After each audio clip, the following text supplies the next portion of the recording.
আমি আমাক কি দিছি এটা a মানে কি চ a মানে কি x স্কয়াৰৰ x কিউবৰ আগত কি আছে 1 a মানে 1 b জায়গাত কি আছে a c জায়গাত কি আছে b আৰু d জায়গাত কি আছে c এখিনি বুজি পাইছো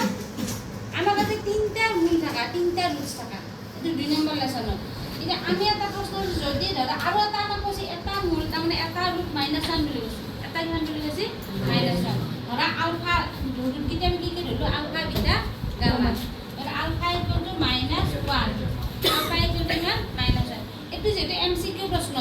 এটো কৰা পদ্ধতিটো লক কথা না হলে আমি এনসার তো অলকা লাগে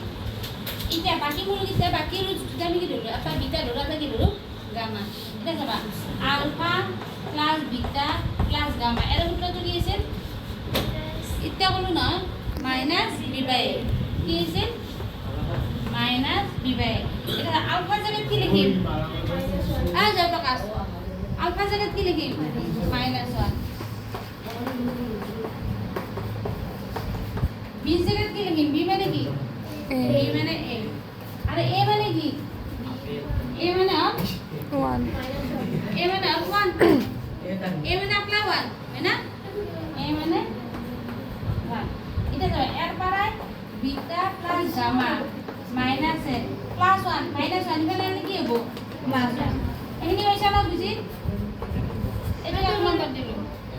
এটা এক নম্বর দিলু কিন্তু আমাক কি কইছে আমরা multiplication of other two roots মানে বাকি দুটার পূরণ ফলে দিছি এটা পূরণ পাইছো নি আমি যদি দুনার অপশনত যদি প্লাস দে যোগফল দে তাহলে এই নিয়মত করবে এটা মাল্টিপ্লিকেশন দিছি না আর এটুটো কথা দিয়াই নাই আর অপশনত কি দিছি a আর b এ দিছি a c টু দিছি নাকি c মানে কি আলটিমেটলি d টু কত থাকে আলফা বিটা গামা কারণ হেতু সূত্র নানকে এটা 2 নম্বৰ সূত্ৰটো কি হবা আলফা বিটা 2 নম্বৰ সূত্রটো হবা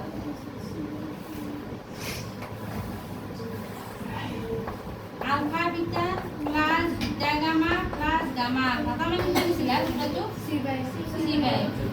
আসল নাই সূত্র এই তিনটার সূত্র কি মুখস্থ রাখবা না আলফা মানে কি -1 -1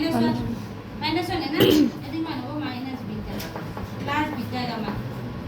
এর আলফা মানে কি নিবো মানে -1 মাইনাস কি গামা তো c মানে কি b c মানে b না আর a মানে কি 1 এটা a মাইনাস b আমাক পূরণ ফল লাগে পূরণ ফল মানে একটু লাগে এটা লাগে নাকি এটা তো তোমরা লই যাও তাই গেল লই যাও এটা ধরা বিটা গামা কারণে কি মানে হবে b মাইনাস বিটা এখানে কি হবে প্লাস বিটা মাইনাস গামা এখানে কি হবে plus gamma b beta plus gamma মানে কি মান মাইনাস এ প্লাস 1 এনে আর অপশন কোনটো হইতে b মাইনাস এ প্লাস 1 রাইট